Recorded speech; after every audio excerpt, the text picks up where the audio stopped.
Bonjour, bienvenue chez les éditions Loïli. Aujourd'hui, on va faire une entrevue avec M. Régent Miller, donc auteur de Justice et conséquences, paru chez les éditions Loïli. Et j'ai également Chloé Girard qui m'accompagne pour faire les entrevues. Donc, bonjour Chloé. Salut! Allô. Bonjour Jean, comment ça va? Ça va bien, oui. Donc, oui, effectivement, Régent, à cause de la pandémie, on n'a pas eu le temps beaucoup de voir les auteurs. Je voulais qu'on ait la chance que tu nous parles de ton roman Justice et conséquences. Ben, on parle, c'est-à-dire que le cœur du roman, c'est plus les accommodements raisonnables de la part des signes religieux. Mais au fond, tout ça, c'est un prétexte pour nous emmener à parler puis à mettre en lumière notre perception vis-à-vis de la tolérance et les différences. C'est pas latent dans le roman que c'est ça que je veux parler, mais dans le fond, c'est ça que le but de tout ça. On parle aussi de l'arrêt Jordan, puis encore là, c'est un prétexte pour amener ce que moi, ma vision que j'ai par rapport à l'injustice, puis la tolérance vis-à-vis des choses que je contrôle pas. Je pense que ça résume assez bien. Sans aller davantage dans le cadre du sujet, là, mais ça résume assez Sans bien. trop voler le punch de l'histoire, dans le fond. C'est ça. On a comme l'histoire principale, mais il y a aussi l'histoire par rapport à l'arrêt Jordan que tu mentionnes, puis qui vient comme tout se mixer ensemble, puis ça fait une belle explosion de saveurs quand on lit. Est-ce que vous vous reconnaissez dans un personnage? Souvent, on dit que les auteurs vont mettre un petit peu d'eux dans chacun de leurs personnages. Est-ce que vous, il y a un personnage auquel vous vous identifiez plus particulièrement? Je pense qu'il n'y en a aucun qui représente entièrement, mais je pense, comme tu sembles le croire, il y a un peu de moi dans tous les personnages. Mais je ne peux pas dire que je m'identifie personnellement à aucun d'eux plus qu'à un autre.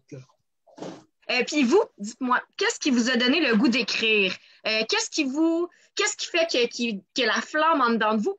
Ça remonte pas très loin en arrière, mais je dirais que c'est une question assez existentielle pour moi. À un moment donné, je me suis demandé, c'est quoi, moi, mon passage sur Terre? Quelle trace que je vais laisser, moi, ici, quand je vais partir? Oui, je sais que dans le cœur de mes enfants puis mes petits-enfants, je sais que j'occupe une place importante, là. Mais au-delà de ça, là, quand moi je vais partir, oui, dans le cœur, il va y avoir une place, mais sur la planète, là, c'est quoi? Fait que là, j'avais envie de trouver un moyen de laisser ma trace sur la Terre avant de mourir un jour. Donc, l'écriture m'est apparue comme étant le moyen de m'exprimer. Donc, c'est ça qui m'a motivé puis qui m'a donné le goût d'explorer la possibilité que peut-être je peux faire de quoi avec ça. Voilà. Qu'est-ce qui vous incite à écrire? Est-ce que ça, c'est des nouvelles? Est-ce que c'est regarder les gens? Qu'est-ce qui motive votre écriture? Dans le fond, l'actualité est pas mal inspirante pour moi.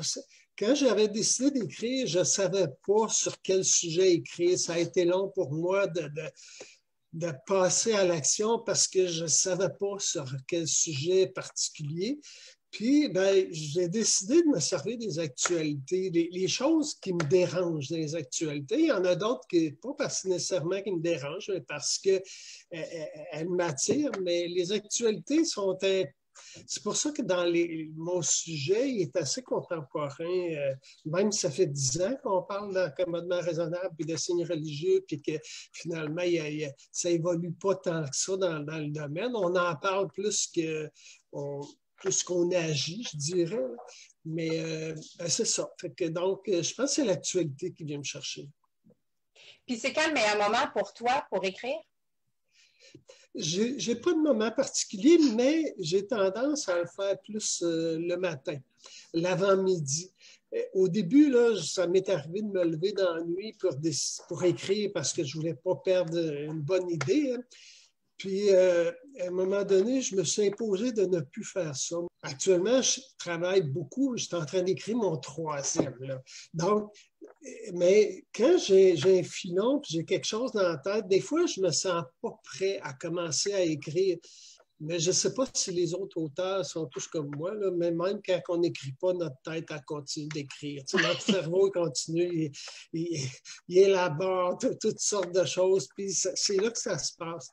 Puis quand je sens le besoin, là, que oui, je tiens quelque chose, là c'est le temps, là, je vais me remettre à écrire, là, puis là, je peux être 3 semaines de temps là, à tous les jours, 7 jours par semaine, là, je vais faire entre 3, 4, 5 heures d'écriture par jour, là, jusqu'à temps que je fasse ouf, là, je reprends une pause, là, mais voilà.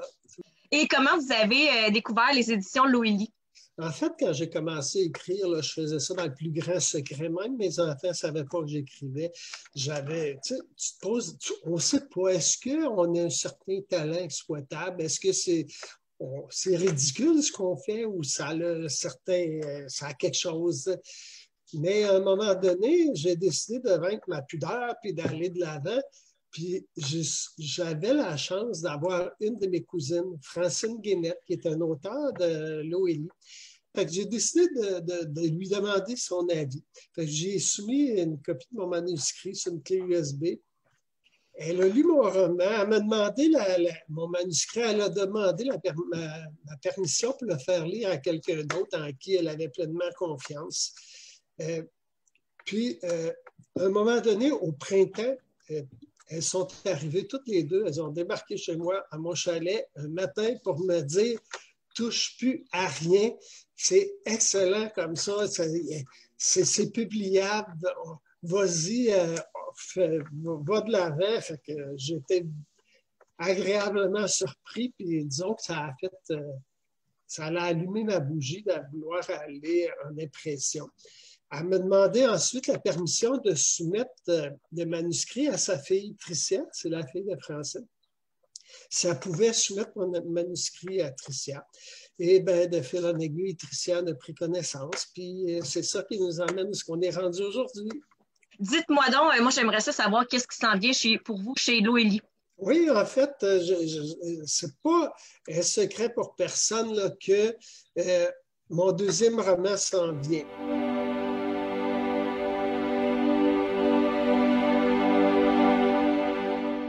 Peut-être juste pour laisser un petit quelque chose d'intriguant, là. En fait, mon deuxième roman n'est pas une continuité du premier, mais je fais revivre dans ce deuxième roman-là des personnages qui avaient des rôles peut-être secondaires dans le premier, puis qui reviennent vivre à nouveau dans le suivant, mais en étant cette fois-ci des rôles plus importants, même si ça n'a absolument, c'est un autre contexte complètement différent, ça n'a rien à voir. Un gros merci, Régent, pour cette entrevue aujourd'hui. Merci, Chloé, aussi, pour m'avoir accompagnée dans l'entrevue. C'est moi qui vous remercie.